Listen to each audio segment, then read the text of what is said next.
Vamos entonces ahora que ya vimos las ventanas, que es lo que van a practicar con mayor énfasis en el curso. Ahora, ¿qué cosas buscar? Que también es bastante complejo. Este es un paper bastante bueno, el protocolo de la 5E, que nos ayuda mucho a orientar qué cosa era buscar y hasta qué profundidad, ¿no es cierto?, del conocimiento buscar las cosas, ¿ya?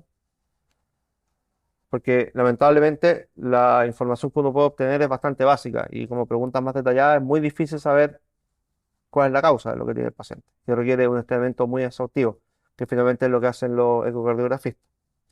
Entonces, las cosas que vamos a buscar, la primera es de effusion, que se refiere a derrame pericárdico, y es la primera cosa porque finalmente es lo único que, por evidencia, ha demostrado que el ultrasonido salva la vida de un paciente, que es más que nada ir a buscar derrame pericárdico en paciente en contexto de trauma por taponamiento. Después tenemos la función sistólica del ventrículo izquierdo, que se refiere a ejection. Después, equality, que se refiere a la relación entre cavidades derecha e izquierda, ¿no es cierto? Pensando en buscar un signo de hipertensión pulmonar. La entrada, que es ir a evaluar la vena cava inferior, y finalmente la salida, que es evaluar el tracto de salida del ventrículo izquierdo y la aorta ascendente. Entonces vamos con la primera E, que es el derrame. Como vemos acá, tenemos una ventana subsifoidea, tenemos el hígado de este lado, y justo alrededor del corazón tenemos una imagen anecoica que lo envuelve completamente, ¿ya? Eso es derrame. Acá, esta imagen hiperecoica que tenemos alrededor, ¿no es cierto? Cubriendo todo, es la membrana pericárdica. Ahora acá tenemos una ventana, ¿cómo se llama? Una ventana peristernal eje largo. Se fijan bien, en asterisco está marcado justo el derrame. Va por delante, ¿no es cierto? Y va por posterior, ¿ya? Aquí la zona de mayor dependencia gravitacional es acá. Hacia acá está la columna del paciente. Entonces lo lógico es que el líquido se vaya siempre a acomodar a este lado, en esta ventana. En esta ventana, el lugar más profundo sería acá. Se va a acomodar en este lugar primero. Acá tenemos una ventana paresternal eje corto, ¿no es cierto?, al nivel de los músculos papilares. Y vemos aquí que está una imagen anecoica, pero que tiene varios septos. Ya está un paciente de un derrame pericárdico por tuberculosis. Por eso está todo con estos septos. Hay esta fibrina. Mismo paciente ahora, ventana apical, y vemos ahí también nuevamente los septos fibrina y esta imagen anecoica que rodea todo el corazón, ¿no? Derrame pericárdico nuevamente. Acá, ¿qué les parece esta imagen?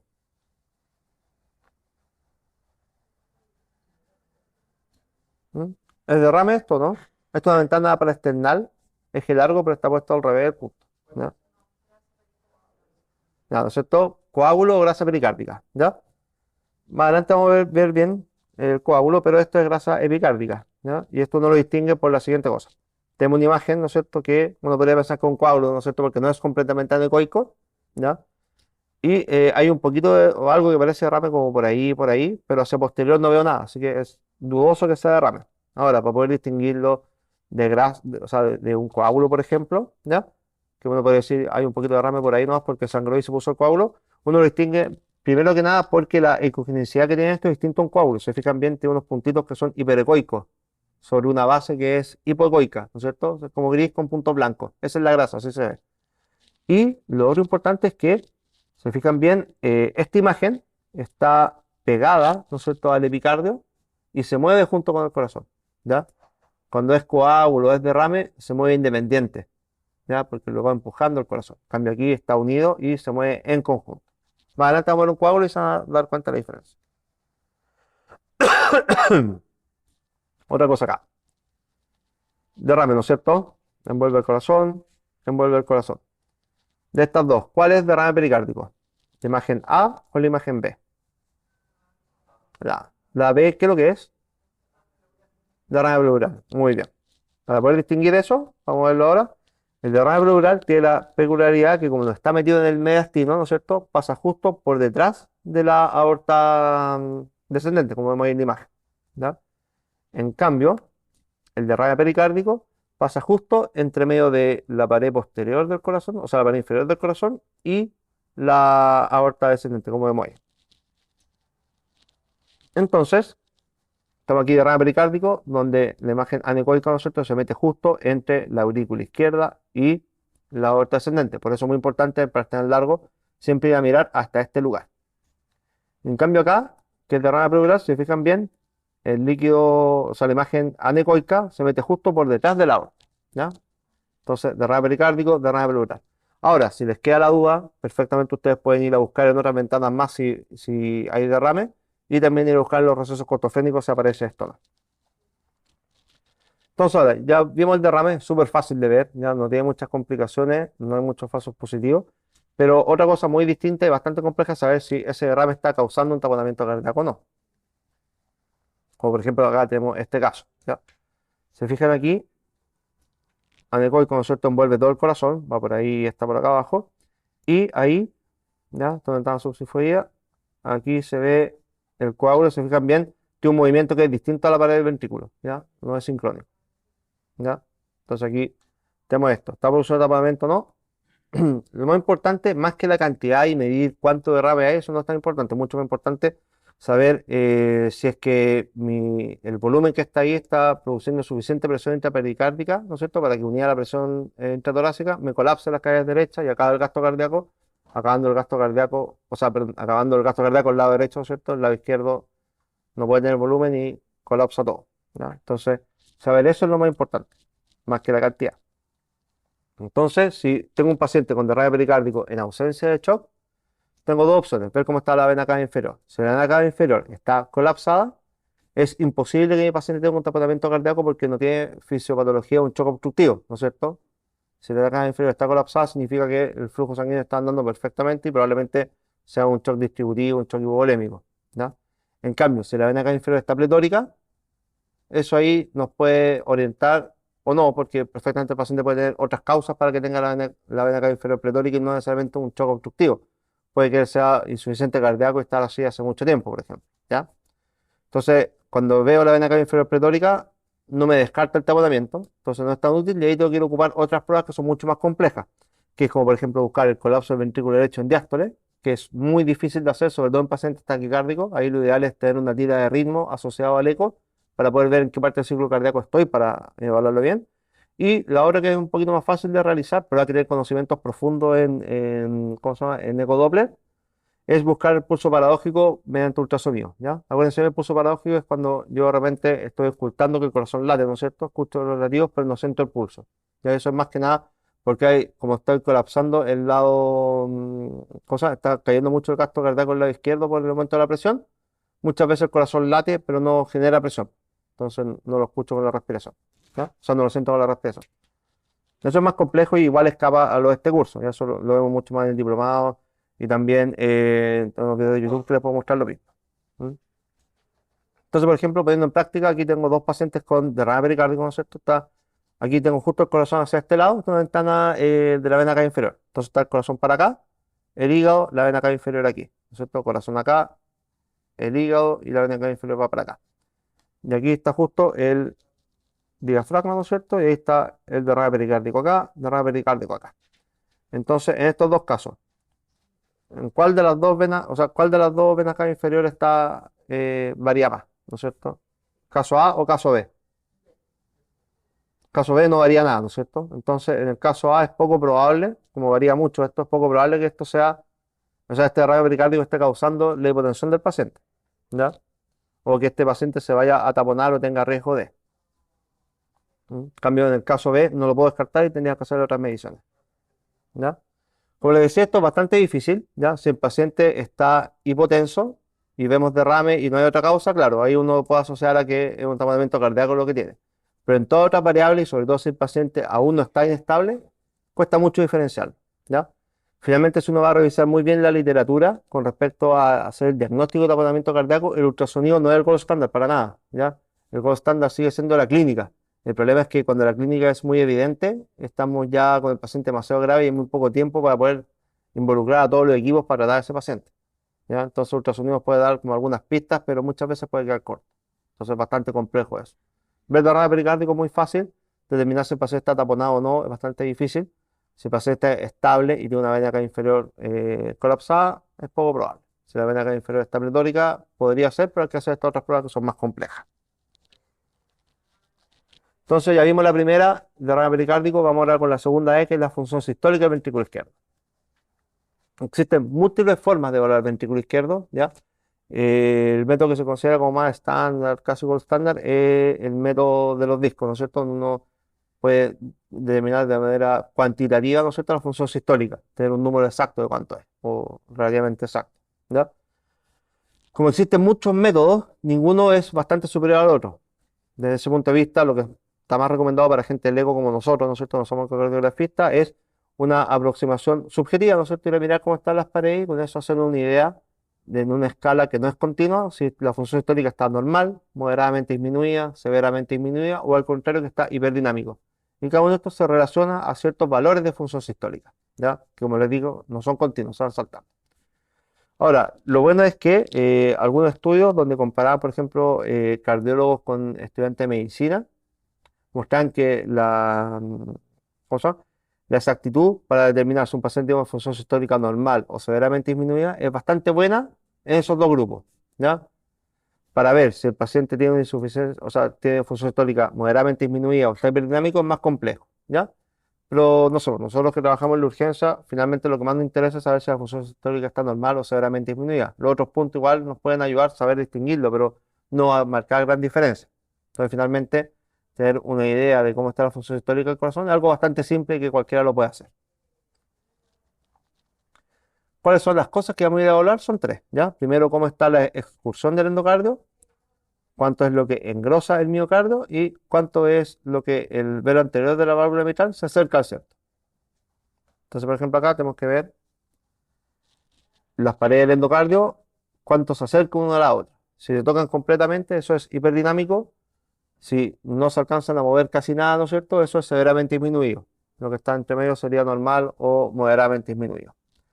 Después vemos cómo engrosa, ¿no es cierto?, la pared del miocardio, acá y acá en este caso, ¿ya? Y si depende cuánto es lo que engrosa el ojo, uno puede ver si la función tórica está hacia un lado o hacia el otro. Y finalmente, el velo anterior del árbol mitral, cuánto es lo que se acerca hacia hacia el septo, ¿ya?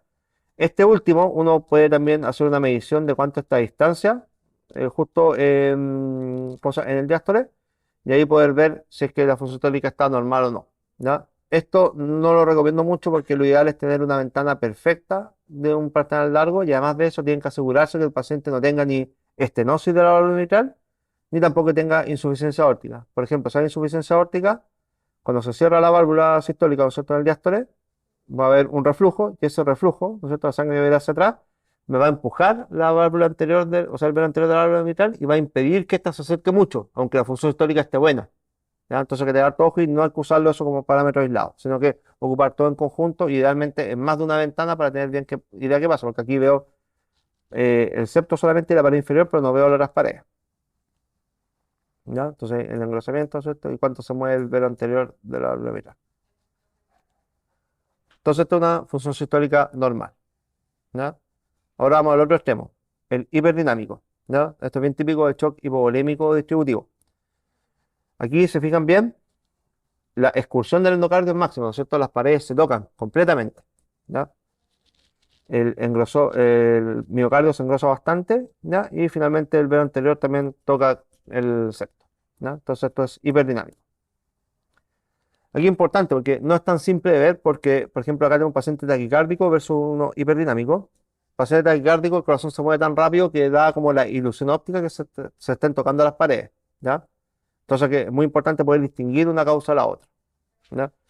Lo que yo les recomiendo, si quieren ir a diferenciar bien esto, es congelar el clip, ¿no es cierto? Ponerle freeze y después mover el tracker del ecógrafo para hacer cine y ahí pueden ir viendo cuadro a cuadro cuánto es lo que se está acercando y fijarse bien si es que las paredes se tocan o no. Si no se tocan, no es hiperdinámico. Hay otras cosas que también pueden fallar, que por ejemplo, lo vamos a ver más adelante, que no esté en un corte justo centrado al corazón, que también puedo ver como entre una esquina y la otra de la pared y eso también darme la ilusión de que se están tocando y no será así. ¿Ya? Acá entonces tenemos una función histórica moderada, que es como un término medio entre severo y normal, de las tres cosas. Ya con uno severo, para que hagan bien la diferencia. Es súper fácil de ver, como pueden ver acá. ¿Ya? El endocardio no excursa nada, o sea, casi ni se mueve. El engrosamiento es mínimo y el velo anterior de la válvula mitral no se mueve nada. ¿Ya? Entonces, vamos a compararlas todas aquí para que se haga mucho más simple. Vemos entonces el normal. Y acá tenemos entonces qué función sistólica. Severamente disminuida, ¿no es cierto? Nada. Entre medio, moderado, ¿ya? Se fijan bien justo, ahí en ese segundo se tocan porque el corte no es perfecto, ¿ya? Y finalmente el hiperdinámico, donde las paredes sí se tocan en todas las ventanas. ¿Ya? Entonces, esto con respecto a la función sistólica. Algunos consejos al respecto, como les adelanté al principio, la ventana ideal para poder ver esto es la para estrenar el eje corto a nivel de los músculos papilares, porque aquí veo todas las paredes, ¿ya?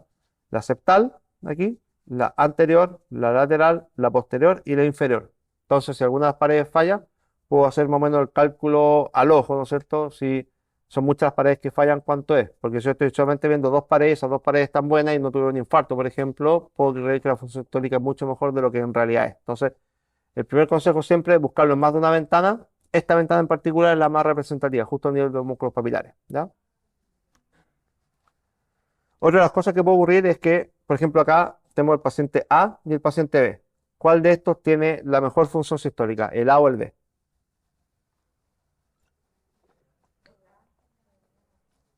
Mira, si se fijan bien en el B, este de acá, las paredes se tocan completamente ahí. Nada. Ahora, este paciente es el mismo paciente en el mismo momento. Lo que ocurrió fue que en este caso, donde las paredes no se tocaban, estaba justo viendo el corazón desde la punta, ¿ya? O sea, está el corazón ahí y lo está abriendo así, ¿ya? Completamente por el medio. En cambio, en este otro caso, lo que hice aquí fue un acortamiento. En vez de ver el corazón desde la punta, lo vi desde más arriba. Entonces, pesqué justo las paredes, pesqué dos paredes como muy en el vértice. Y eso hace que se toquen falsamente porque justo el lugar donde sacaba una pared y la otra, ¿ya? Tengo que tener harto ojo con eso y sacar una buena ventana para saber en el apical, ¿no es cierto?, si ahí cómo está la función sistólica, ¿ya? Ese tipo de errores no ocurren nunca en el prestar eje corto a nivel de los músculos papilares, que es el lugar donde pueden ir como a dirimir algo si tienen la duda hacia dónde va, ¿ya? Entonces ahí estamos, la segunda es función sistólica. Ahora vamos con la tercera, hipertensión pulmonar. Lo normal de relación entre el ventrículo derecho y el ventrículo izquierdo es 0,6 veces esa 1, ¿ya? El ventrículo derecho es un sistema de baja presión, el ventrículo izquierdo de alta presión. Entonces siempre el ventrículo izquierdo va a estar muy pequeño y adosado y muy dependiente de lo que ocurra al lado izquierdo. Uno habla, en este protocolo de la 5E, de la equidad, porque a medida que va creciendo el lado derecho, ¿cierto? La hipertensión pulmonar va aumentando, ¿ya? Lo normal es 0,6 veces a 1. Cuando ambos lados están iguales, eso ya se condice con una hipertensión pulmonar moderada. Y ahí es necesario ir a investigar bien y sacar varias mediciones para saber cuánto de presión sistólica hay en ese lado, ¿ya? Entonces, lo que uno va a entrenar el ojo es ir a ver si es que el lado derecho es menor que el lado izquierdo. Si el lado derecho es menor que el lado izquierdo, estamos bien. Si es que llegase a haber hipertensión pulmonar, sería poco, porque sería entre 0,6 o entre 0,6 y 1, ¿ya? En cambio, si el lado derecho está igual que el lado izquierdo, eso ya es moderadamente de una hipertensión pulmonar moderada, eso ya es grave. Tenemos que ir a ver bien qué es lo que pasa. El paciente hay que derivarlo, ¿no es cierto?, al cardiólogo para hacer un ecocardio formal y todo, ¿ya? Entonces hay que tener harto ojo con eso. Si es más chico, estamos bien. Si es igual, ya nos pasamos, ¿ya? Poder hacer el diagnóstico justo de los casos más leves, igual escapar a nosotros porque hacer esta medición es bastante compleja, hay que tener una muy buena ventana y todo. Entonces, finalmente lo que nos cambia a nosotros la conducta no es tanto los pacientes con hipertensión pulmonar leve, sino que son los moderados y severos, ¿ya? Entonces vamos a entrenar ahora el ojo con algunos de estos casos. Se fijan, acá tenemos un corazón normal, ¿no es cierto? Lado derecho más chico que el izquierdo. En cambio acá, ya, el lado derecho es mucho más grande que el izquierdo y me está colapsando el ventrículo izquierdo, ¿ya? Esta es la ventana correcta porque de hecho aquí abajo está la aorta descendente, así que este es el lado izquierdo, ¿ya? Y aquí no se alcanza a ver tracto de salida, pero sería, ¿ya? Entonces aquí la relación es 2-1 probablemente, ¿ya? Esto es ya muy severo.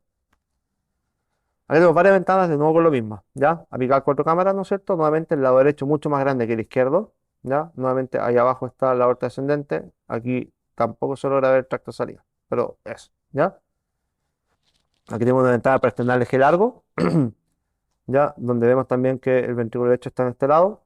Tenemos que más adelante como poder distinguir un lado del otro. Ventana subsifoidea. Veo aquí que el lado derecho, ventrículo derecho es mucho más grande que el ventrículo izquierdo, ¿ya? Y finalmente, para estrenar el eje corto a nivel de los músculos papilares, por eso esta es una de mis ventanas favoritas. Aquí vemos que la presión del lado derecho es tan grande que me está colapsando el ventrículo izquierdo. En vez de ser redondo como vimos en las ventanas normales, aquí el ventrículo izquierdo, en vez de una forma de O, tiene una forma de D, ¿ya? Y esto ya también ya habla de hipertensión pulmonar moderada severa, más severa en todo caso aquí porque lo está colapsando bastante, ¿ya? Así que eso. Entonces, en el plan tan largo, ¿cómo puedo yo saber si es que mi ventrículo derecho es más grande que el ventrículo izquierdo, siendo que estoy viendo como lugares distintos, ¿cierto? Porque si, si este es el ventrículo izquierdo, ¿no es cierto? Como una bala, ¿no es cierto? ¿Cómo se llama? El ventrículo derecho es así. Entonces las formas son distintas. En un plan corto que lo estoy viendo así, no puedo compararlo. Entonces, para hacerlo, lo que uno puede ocupar es la regla de los tercios. Y lo que vamos a hacer es comparar el ventrículo derecho con el tracto de salida con la aurícula izquierda. ¿Ya? Lo normal es que las tres cavidades tienen que ser del mismo tamaño, como vemos acá. Si una de estas está más dilatada que la otra, eso es anormal. ¿Ya? Entonces aquí tenemos ventrículo derecho, tracto de salida ventrículo izquierdo y aurícula izquierda. ¿Se fijan bien? El tracto de salida y la aurícula izquierda son del mismo tamaño, pero el ventrículo derecho no. Entonces en este caso hay hipertensión pulmonar, ¿cierto? El ventrículo derecho es mayor que el ventrículo izquierdo o es igual, a lo menos. ¿Ya? Entonces aquí estamos listos con eso. Acá, nuevamente lo mismo, se fijan bien, la regla de los tercios, el ventrículo derecho y la aurícula izquierda son súper grandes, el tracto de salida no. Entonces aquí tenemos además de un ventrículo derecho grande, ¿ya? Tenemos una aurícula izquierda que también está grande. Entonces, esta es la regla de los tercios, ¿ya? Nos sirve mucho para poder evaluar en esta ventana, si no tenemos una apical 4 cámaras, qué está ocurriendo con el lado derecho. Y el otro signo que les había contado antes, el signo de la D, donde vamos a ir a buscar, ¿no es cierto?, en un parasternal eje corto a nivel de los músculos papilares, si es que el ventrículo izquierdo tiene forma de O, que es lo normal, o forma de D, pensando en que la presión del lado derecho es tanta que me está colapsando el lado izquierdo y está bombando el septo, ¿no es cierto?, desde el lado derecho hacia el izquierdo, dando esta forma de D, ¿ya? Aquí es muy importante porque si yo el corazón, ¿no es cierto? Ajá.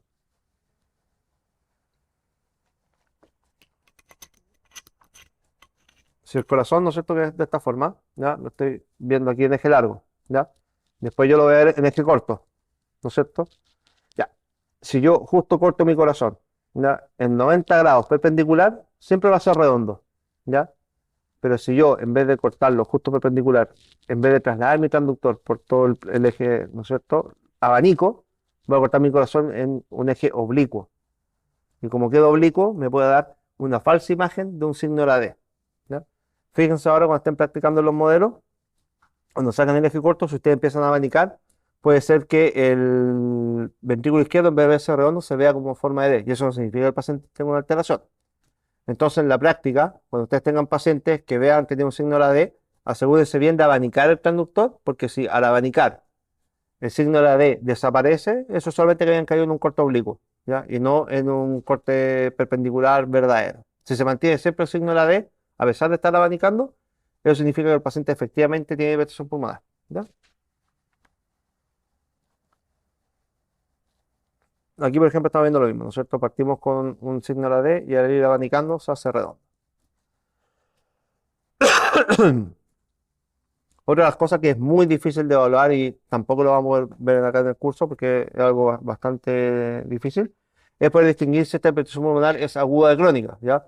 Claramente si el paciente tiene una hipertensión pulmonar aguda, uno tiende a pensar que esto tiene más pinta por ser un TEP, no necesariamente. Pero ahora, si el paciente tiene hipertensión pulmonar crónica y llega con todos estos signos, no podemos saber si es que esto es secundario a un TEP. Pueden ser muchas cosas más o descompensación de su patología de vaso nomás. Entonces, es bastante complejo. Algunas de las cosas que nos pueden ayudar es lo que vemos acá, que es el signo de McConnell. Como se fijan acá, ventrículo derecho, justo la punta, pegadito al ventrículo izquierdo, se contrae vigorosamente, pero la pared libre del ventrículo derecho, nada, ¿ya?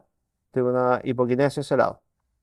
Este es el signo de McConnell, lo vemos siempre en presión pulmonar aguda, ¿ya? Y eso puede ser perfectamente un infarto del ventrículo derecho, como también puede ser un TEP. No es patognomónico de TEP bajo ningún punto de vista, ¿ya? Nada. Así que ojo con eso. Otra de las cosas que nos ayuda a saber si es agudo o crónico es ver justo en la ventana subsifoidea si es que la pared libre del ventrículo derecho está engrosada y también si es que hay alta hipertrofia del miocardio del lado derecho y las clavículas se hacen muy prominentes, ¿ya? Generalmente estas cosas son bastante difíciles, hay otras mediciones que son más fidedignas para ver eso, pero como les digo, escapa un poco a lo que podemos ver acá en este curso tan corto. Ya vimos las tres cosas que eran lo más importantes, ¿no es cierto? El derrame, la función sistólica y presión pulmonar. Vamos a ver ahora la salida, que es evaluar la aorta proximal. Recordemos siempre que en una ventana tan larga podemos ver dos partes de la aorta, ¿ya? Podemos ver el tracto de salida y la aorta ascendente justo abajo, ¿ya? Entonces, perfectamente en estos lugares puedo medir los diámetros para ver si es que está neurismático, o si tengo mucha suerte puedo justo encontrar el flap de disección. Otro lugar que puedo hablar de la aorta torácica es la ventana, atrás de una ventana supraesternal, ver el arco aórtico. Para esto, con el transductor sectorial, le voy a pedir al paciente que levante bien el cuello, ¿no es cierto? Levante bien la pera. Y la marca del transductor va a ir justo hacia el oído del lado al lado izquierdo, igual que la marca de la pantalla, ¿ya? Ahí voy a ir abanicando y apuntando justo hacia lo más anterior posible para ver la aorta, ¿no es cierto? Desde la parte ascendente hasta descendente, incluido el arco. ¿Ya? Esto es un poquito más complejo, así que se alcanzan a verlo bien, pero cuesta harto obtenerlo. Eso con respecto a la aorta. Y finalmente, la entrada al corazón, la vena cava inferior. Lo que vamos a hacer entonces es poner nuestro transductor en el espacio subsifoideo con el punto hacia la cabeza del paciente, en esta forma, o si el punto estuviera hacia este lado, en modo cardíaco, sería el punto hacia los pies del paciente, para que siempre quede el corazón a este lado de la pantalla y los pies para este otro lado. Entonces vamos a tener la aurícula derecha, corazón, ¿no es cierto? La vena cava inferior que va acá va a llegar hacia la aurícula derecha y justo hasta la vena cava van a confluir los vasos hepáticos, ¿ya? Entonces ahí la vena hepática, así que ahí yo sé que esta es una buena ventana. Y aquí nos interesa distinguir dos cosas, ¿ya? Si la vena cava inferior está colapsada o está pletórica, ¿ya? Lo que más nos va a cambiar la conducta con los pacientes es ver que la vena cava inferior esté colapsada, ¿ya?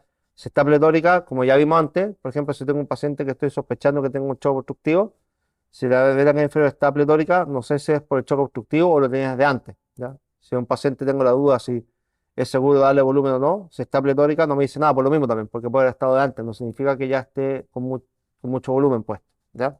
En cambio, cuando está colapsada, siempre me descarta el tiro que sea algo obstructivo, siempre me orienta a que esto se puede estar choqueado, por ejemplo, a que el paciente necesita más volumen, que tiene un choque hipovolémico o distributivo, ¿ya? Y como ese tipo de cosas finalmente, ¿ya? Sirve mucho más que esté colapsada que esté pletórica. Para obtenerlo entonces, lo que vamos a hacer es sacar una ventana subsinfluida, ¿ya? Y centrarnos muy bien en la aurícula derecha y después ir rodando el transductor hasta que veamos esa aurícula derecha, ¿no es cierto?, de un eje corto a un eje largo con la vena cava inferior llegando, ¿ya? Como vemos acá. Si lo quieres sacar de la forma más fácil, con el punto del transductor hacia la cabeza, lo voy a poner justo en la línea media y voy a ir trasladando mi transductor hacia el lado derecho, ¿no es cierto?, hasta que me aparezca la vena cava inferior llegando a la aurícula derecha. Siempre es muy importante ver que la vena cava inferior esté llegando a la aurícula derecha porque se puede confundir con la aorta, ¿ya? Entonces, como decía, el uso de esto es bastante controversial, más que nada que esté colapsada, que esté pletórica, nos ayuda mucho. Y aquí les dejo un video donde discutimos esto más en detalle, ¿ya? Algunos consejos con respecto a esto. ¿Qué les parece esta vena cava inferior? ¿Está colapsada o está pletórica? Está colapsada, ¿no es cierto? Este es el mismo paciente. Se fijan bien, aquí se ve colapsada ahí, pero acá no era tan colapsada, ¿no es cierto? Lo que ocurrió acá fue que hice un corte tangencial, ¿ya? Entonces, en este caso, justo no corté por el diámetro mayor la vena cava inferior y después corregí y ahí ya se vio de la otra forma. Pero eso, en una de esas, no deberíamos nunca ver la cava inferior de esta forma, sino que verla siempre en un eje corto, ¿ya? Porque de esa forma no caemos en el error tangencial. Ahora, si ven un paciente que le impresiona, ¿no es cierto?, por las características clínicas del paciente, por cómo se ve y todo, que la vena cava inferior debe estar pletórica, asegúrese bien de no haber caído en un corte tangencial, ¿ya? Para asegurarse bien. Entonces, siempre, todas las consultas de sonido, lo ideal es verlas en dos planos, ¿ya? En dos ejes. Entonces, ya vimos como lo más importante, y esto es bastante corto, qué es lo que voy a hacer con toda esta información. Lo importante es que ahora céntrense muy bien en obtener siempre todas las ventanas para que tengan la expertise, pero cuando tienen que tomar decisiones más rápido y en la vida real, los pacientes generalmente no van a tener todas las ventanas y van a tener muy pocas. Entonces, lo que yo tengo que hacer con mi información es ir contestando estas 5 Es, ¿no es cierto? Si hay derrame pericárdico, destapamiento, cómo está la función sistólica, si es que hay presión pulmonar, cómo está la entrada del corazón, cómo está la salida, y contestando eso, y con eso me voy a hacer una idea de qué es lo que tiene el paciente. Más que nada, como tratar de hacer un ultrasonido cardíaco focalizado, orientado por meta, a responder estas preguntas, más que ir a sacar todas las ventanas y después responder, ¿ya? Y es muy importante ir viendo paso a paso cada cosa porque al igual, por ejemplo, cuando uno toma una radiografía de tórax y ve en un paciente que tiene una fractura costal, o sea, una fractura de la clavícula y no se da cuenta que tiene un neumotórax gigantesco porque se quedó sentado en lo más llamativo, aquí nuevamente lo mismo. Partimos por el derrame pericárdico y si hay derrame pericárdico igual tenemos que seguir viendo las otras cosas porque perfectamente puede haber un paciente que encuentre derrame pericárdico, función sistólica hiperdinámico, sin hipertensión del lado derecho y después finalmente me voy a dar cuenta que tiene en la aorta puede estar el tracto de salida muy dilatado, por ejemplo, o tener un flap de disección y ese paciente finalmente tenía un taponamiento cardíaco porque se rompió la aorta, ¿ya? En cambio, si yo me quedo pegado solamente en en el derrame pericárdico, no voy a ir a buscar la causa que siguiendo el protocolo lo he encontrado. Entonces, siempre no se preocupen tanto de sacar todas las ventanas, sino que responder las 5 preguntas. Y siempre en todos los pacientes, aunque la primera ya está alterada, ¿ya? Porque hay mucha información que se les puede escapar, ¿ya? Eso, ahora van a tener las prácticas y ahí seguimos, ¿ya? ¿Alguna pregunta? ¿No? Ya.